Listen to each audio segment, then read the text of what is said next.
Australia, Canada, US, or Ireland? Which country should you be targeting in 2026?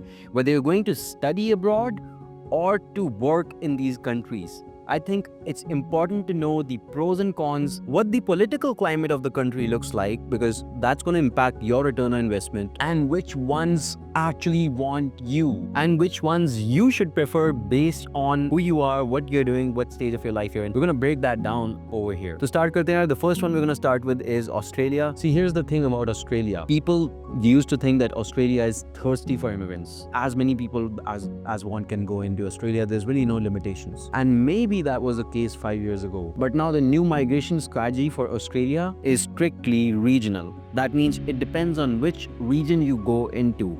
If you're going to study in Australia, for instance, the duration of your work permit, what is the PR pathway, timeline, your eligibility for it, all of those things depend on the location you go into. If you go into some of the best locations like Melbourne, well, you're gonna have a great time, but you're gonna get lesser time to work in the country after studying. That is, if you're going for study abroad. At the same time, if you go to the least developed parts, you'll get more time, but then again, you don't really get jobs. So you want to find the right balance, basically. Here's the pros and cons and the politics that you need to know about. This year, Australia has launched the National Innovation Visa, which has allowed so many people directly also to come into Australia and get PR directly from India, directly from Nigeria, directly from all over the world. Essentially, we've seen people go through without actually having to study in Australia. And I feel that the immigration sector is now moving a lot more towards work abroad than study abroad. People don't want to study so much overseas because it's expensive.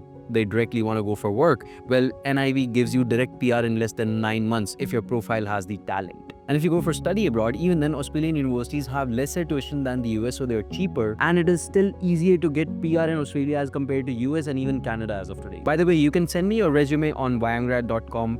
My chat box will be right over there. You send me the resume, write down National Innovation Visa, and I'm going to send you a free evaluation check if your profile may be eligible. But those are the pros.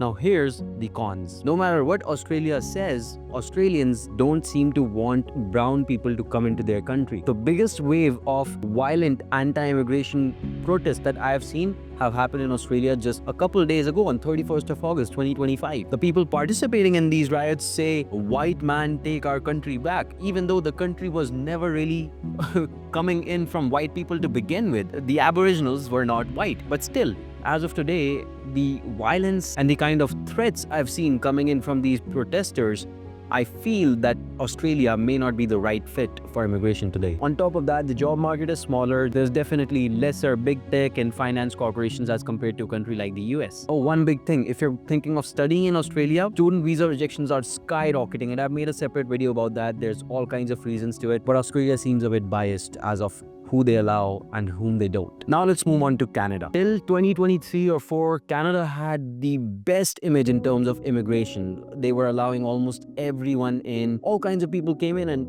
quite frankly, people abused Canada a lot just to be able to immigrate over there. Canada's immigration systems, the express entry system, the PNPs and the schemes they launched, it was almost like they were ahead of the game by any country by years. But that 2023, 2024 is now gone. Today, Canada wants fewer and better prepared applicants. Let me tell you the pros and cons. Of course, the straightforward PR pathway is still there. The express entries, the PNPs, they're still there. So that's one of the biggest pros. Your PGWP, if you study in Canada, you get postgraduate work permit. It leads to a pathway towards PR. It's still there. Even though as of today, a lot is not happening without employers, and if you don't have a job later on, it becomes an issue, but it's still a great pathway. And of course, it is much more affordable if you're going there to study as compared to the US. But now let's talk about the cons. Canada has put a student visa cap that, okay, will only allow about 400,000 students in per annum. If 900,000 students apply, it doesn't matter. The rest of the 500,000 can come in next year, or they can go somewhere else. Boom, just like that. Just because Canada doesn't want more students, even though you've gotten into a great university, you could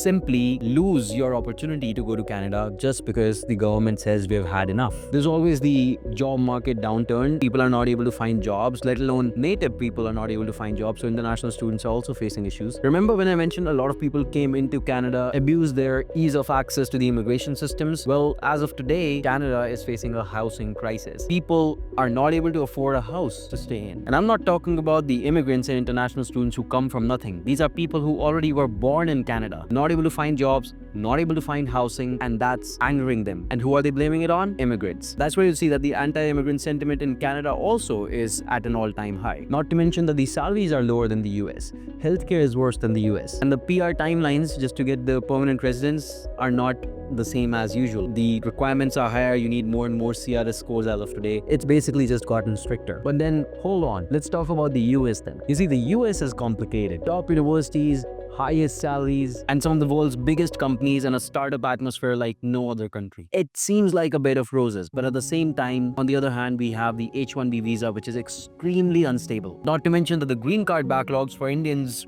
range back to a time where it seems like it's going to take 25 years for you to get a green card if you apply today. Also, if you're not studying a STEM program, that is science, technology, engineering, or math program, you barely have a chance to go to the US and settle down over there. But universities still want you because you pay double, triple, 4 times the student of national students. So how do you win? What is the smarter way out? Well, if you're going to the US, you should be focusing on talent-based pathways. The wrong ideology is to think as if you are in your parents' time and now you're going to the US. That information, that knowledge is outdated. It is of yesterday. Today, what you need is talent. If you're smart, you will already start building a profile for the O1, the EB1, so that you can go ahead and get a work permit without any lottery, without any caps, and you can even get a green card in less than 5 years, sometimes even in less than 1 year using this pathway. So yes, the US does have faster routes, and those routes are the PR pathways of 2025 and not like the H-1B, which was the PR pathway of 1990. Things have changed, but people just don't want to move forward. They don't want to realize that they have to do a little bit more than what they used to. So again, the pros and cons. Of course, the highest salary ROI is in the US. You have a 3-year work permit after you study in the US. That's the STEM OPT,